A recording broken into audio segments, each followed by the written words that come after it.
guys, so since I've got the camera set up and everything, I thought I would try and whack out another video, and this one may or may not be long depending on you know, how much I just start rambling away. Okay, so this is a much requested video. I actually planned on doing it prior to me sort of taking a break from YouTube. So for those of you who've asked, this is like months and months and months in not in the making, because obviously it doesn't take that long to make, but I'm really behind and I really apologize, and I hope it's not anticlimactic once you actually see the video. It's a MAC collection video, and as I'm sure a lot of you know, you don't see a lot of MAC from me. You know, I was a huge supporter of MAC because they were an Indigenous Canadian company when they first launched in the 80s, and I was all about MAC. In fact, MAC was pretty much the only thing that I ever used, and consequently, that kind of kept me in a bit of a funk because I was just sort of tunnel vision and didn't realize all of the amazing brands and lines that were out there. So as soon as I sort of started to stray away, once I got a little bit older, I don't know, MAC has always sort of taken a back seat, and I wasn't that crazy about their foundations or any of that sort of stuff. It was really sort of eyeshadows and liners. And why am I even giving you a backstory? Who cares, right? Okay, so it's a very small collection, very small, and I will try and go through it as fast as I can. Now, I will say that there have been a few things that I've gotten recently that have kind of made me go, oh, MAC, all of a sudden again. So you may see more MAC as time goes on, but honestly, it's also the fact that I'm totally against their freaking collections that are released every single week just to make people spend their money and just get into this weird craze about it, and I just think that's almost irresponsible. So I do have a bit of a sort of beef with MAC for doing that. It's actually not MAC anymore. MAC is owned by Estee Lauder now, the Lauder Group. So they're churning them out, and I'm hearing that things that were discontinued or limited edition aren't really that because they bring it out like a couple months later under a different name and all this sort of stuff. I just think that's ridiculous, and I really think that we just consume way too much anyways, so to actually feed that fire is kind of, it really pisses me off. But anyways, and you know, when I have my opinion like that, they can do whatever they want. They are entitled to do whatever they want, and I'm entitled to not participate. So that's really the way it goes. It's not like I want them to stop it. They have every right to do whatever they want to do. I think that's sort of the beauty about getting older. You just don't care what other people do. You just go, yeah, have at her. It's not something that I like, but I respect your right to do it. So, I'm just so sick of myself right now with that soapbox. Sorry, people. Yeah, I don't tend to edit. Anyways. Okay, so let's start with the face, because it's really nothing. MAC, Face and Body, C3. Really loving it. I haven't found that it's separated yet. There was all of this talk about these things separating and going bad. I have yet to experience that. And anyone that did mention it, they tended to be gurus from the UK or something. So I was mentioning to somebody, perhaps it's different manufacturers in different countries, I don't know. But the MAC salesperson, when I went to buy this and I asked them about that, she just seemed kind of like, huh, what? Oh, I've never heard of that. And, you know, I mean, she is representing MAC, so it's not like she's going to go, oh, yeah, heck yeah. These things spoil and it's rotten. So, but she did show me their darkest colors, which obviously has the least amount of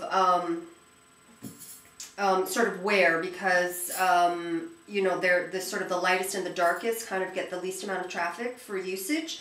And they were almost pretty full, and they've been around for a while, and none of them separated. So anyways, C3 for the face. And the only other face product I have is the Studio Stick, and I got it in NW45. Honestly, obviously, that's not for my face. I only use it to contour in the summer times when I don't really want to use anything powdery. I just kind of like staying to creams. So I just put that along, you know, and sort of blend it in. For the eyes, I have one palette. That's it, guys. Just this one palette, and as you can see, it's not used much, except for one color maybe. Let's start, hold on, I just made a list of the stuff that I have. Okay, so, oh God, can you even see these colors? Anyways, Nope, whoops. This one here is Club. Club is a phenomenal duochrome color, and that is a must-have. Must-have. I mean, like I said, I'm not a huge MAC fan, but that is freaking amazing, and you're not going to find that anywhere else in any other line. So that is a must-have. Club. This one is Fiction, and it's sort of similar to Club, but it's more in the green family. Then you have Sumptuous Olive. And then you have, oh Lord, what am I doing? It's so weird to see a reverse image of yourself.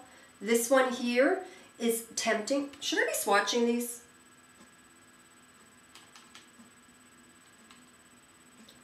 Club, Fiction, Sumptuous Olive. Uh-oh. I don't have enough fingers to do all these. Okay. Sorry guys, I wish I was more organized for you. Then we have Tempting. Yikes.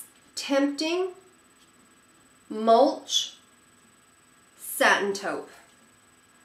Tempting, Mulch, Satin Taupe. Tempting, Mulch, Satin Taupe. Are they even coming out really true? Wow, that Tempting sure is gorgeous. Woo! All right, the next row is Sable. As you can see, I have worn that quite a bit in the past. Bark and Patina.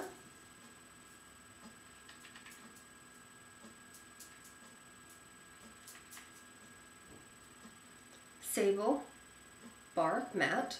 It's a matte color, I mean. And Patina. Now, you know, Pixie Tuwu always uses that Patina, and it looks just so gorgeous on her. It doesn't look the same way on me. It's not as gorgeous on the lid for me as in the pan for some reason. I don't know why. Then we have Rice Paper, Cork, and Soft Brown. As you can see, they're all very neutral. Ooh, Rice Paper, it's gorgeous. Cork and Soft Brown. A lot of these I remember when I was, you know, in my early 20s, maybe teens and 20s. So I just kind of repurchased them to fill up this palette. Ooh, I don't know, what the heck? Smut, Quarry, and Greystone. Oh, that Quarry really goes on quite beautifully. I'm doing this sort of reverse because this Smut, ooh, that's Smut, that's Quarry, and that's Greystone. There. That gray goes on quite blue, which is why I tend not to use that. This Smut, I don't know. Maybe because I like the name Smut, but it is really gorgeous in the pan. It's a very bizarre, it kind of looks like aubergine with brown and black, and that's a really, really interesting color. I have to say, just doing a cursory look on this, this is the one that draws my eye. Smut. Okay, ooh, gosh, 8 minutes, really? Are you kidding me? Okay. Right, so that's it. Oh, no. For eyes, one pencil. And that is called Powersurge. Now, I use Powersurge and a black shadow in my, you know, sort of hi, I'm back, sort of a live video. A lot of people asked me what I was wearing on my eyes. And it was a tutorial that Pixie Woo had done for Brigitte Bardot. And she used Powersurge and a black shadow on top, and that's all I wore. And this pencil is really, truly amazing. It's like a goldy sort of olivey, khaki sort of thingamajig-janger. And the other thing for eyes is, oh my gosh, it looks just like Powersurge.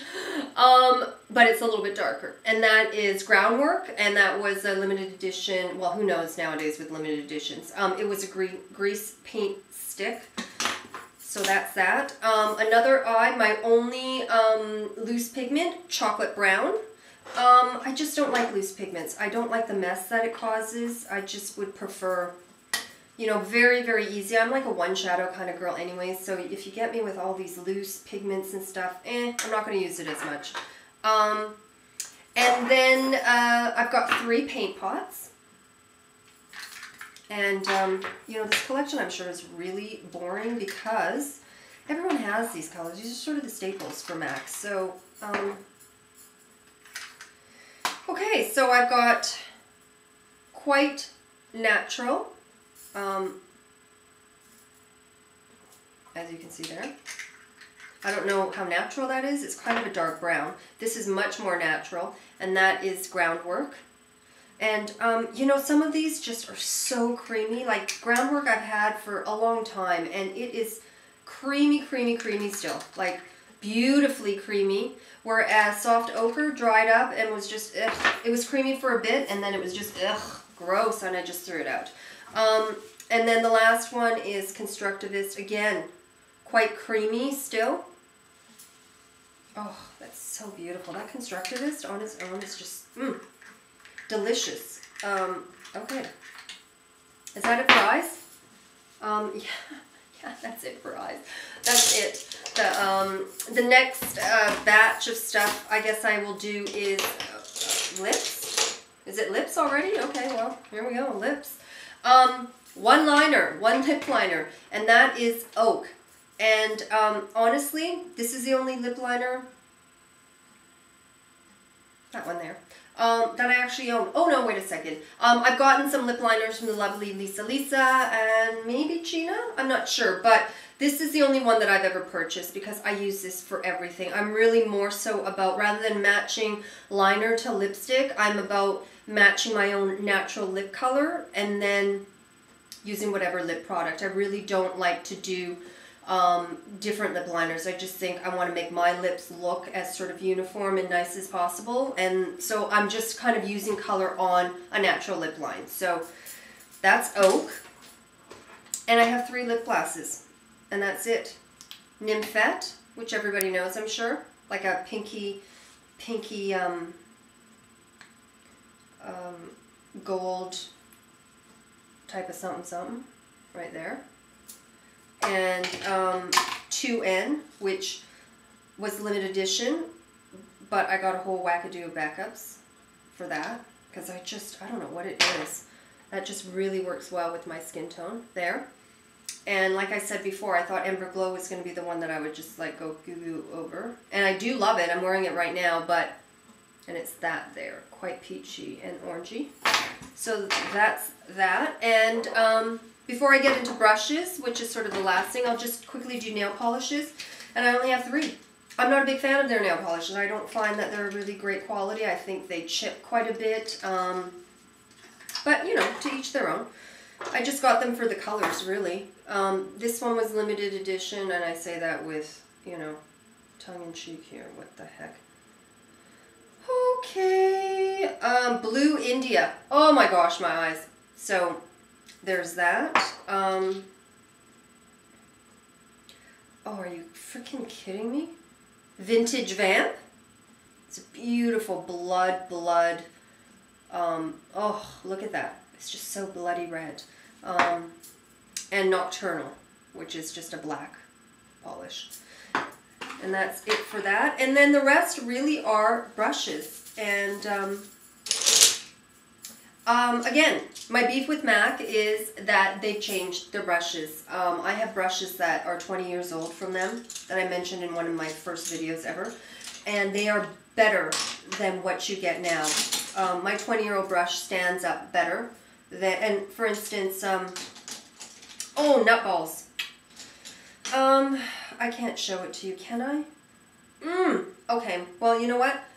For instance, this is the 217. This is a 20-year-old 217, and as you can see, it's beautifully rounded.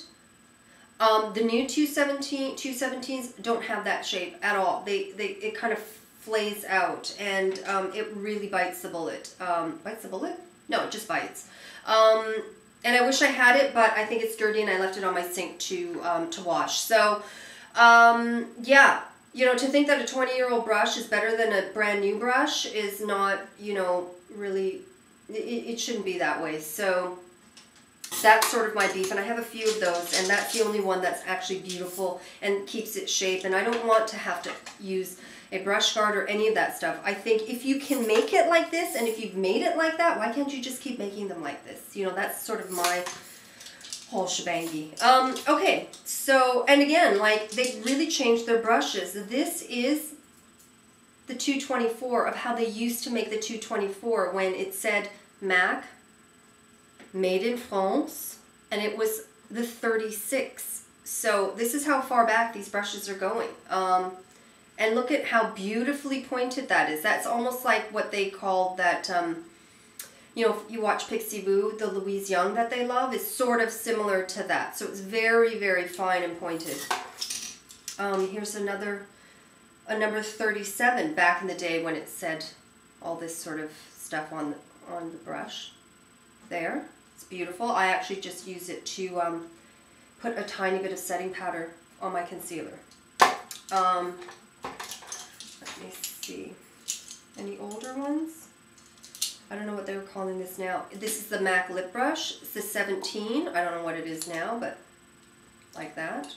Fantastic. The 24, it's the eyebrow spoolie thing. I mean, honestly, these brushes are like ages and ages and ages old, as you can see, because they're just numbered bizarrely. This little liner brush is the number 11. I don't know why I'm showing you these old ones that you'll never be able to get, and the numbers are totally incorrect. I think that's it for the super old ones. And then we have, oh, I don't know what this is. I don't know what that is, but it is, I'm assuming synthetic because I use this for creams and paint pots and things like that. So that's that one there. I just got this, the 266. You just need one good staple, slant brush. And I did have one of these old ones, but I think I just gave it to somebody just because I wasn't using it. I was using the Laura Mercier Duo Ended for my brows, so I was like, oh, I don't need this. But then, of course, I kind of do need this just for things other than brows. The 228, just a little baby one like that. 239, everyone knows that. Got a few of those. The 219, everyone knows that one. Just used it under there. The 213, just a simple little shader brush. This one, oh, the 107, I don't think this even exists. This is also a 20-year-old brush. Fantastic. It's great for a lot of cream products, for big shadings, a lot of different things. And then for face, oh, I actually had the big fluffy powder brush. I gave that away. I gave a blush brush away. They just kept breaking. The hairs just kept breaking, and it just drove me bonkers, so I just gave them away. I've got the 109. Fantastic brush. I definitely love that brush. That's a gorgeous, gorgeous brush. And the 188, the smaller version of the 187, I guess. I just didn't like the 187. I thought it was just too big for my face. And, well, not too big for my face, because I've got a huge melon. But I just didn't like working with it as much as I liked this little baby one. I use this with the Bronze Universal. It's fantastic. Something like this with my Maybelline Smooth Mousse, these duo sort of fibered one. And last but not least, the 138 that the beautiful Elaine had given me that I thought they discontinued, but then she sent it to me, so obviously they hadn't, they just didn't have it at my either MAC location. So, so soft and gorgeous. So, there you go, guys. That's kind of it. Oh, did I show? Wait a second. One cheek product. Oh no, two cheek products. Whoops. Strada that the wonderful Gina Binawina sent to me as a gift. I think that was limited. Maybe you can find it at your CCOs. And it's a great, she was right, it's a great contour. It really does look like a shadow. There isn't any muddiness to it, so that's fantastic. And then again, the beautiful Elaine, when she sent me just a pinch blush gel blush. Gorgeous, gorgeous, gorgeous, gorgeous. Hopefully they bring this out because that really is phenomenal. The texture and consistency is really sort of unlike anything else. So that's brilliant. Let me just do one cursory kind of... Okay, yeah, no, I think that's definitely it for the MAC collection. I hope you guys enjoyed it. I know it's a bit anticlimactic just because, you know, I'm sure you've seen these colors and swatches a million times before, but you know, when MAC get it right, I really do think they get it right. And I'm definitely going to be looking at that palette, because once I opened it up again, there were quite a few colors that I sort of gravitated towards. So again, if you need to see anything, although probably not, just because, you know, like I said, they've existed for eons. So yeah, anyways, thanks so much to all those who requested it. And again, I really apologize for it taking so bloody long, but I hope it was worth it in some little small way. So thanks so much, guys.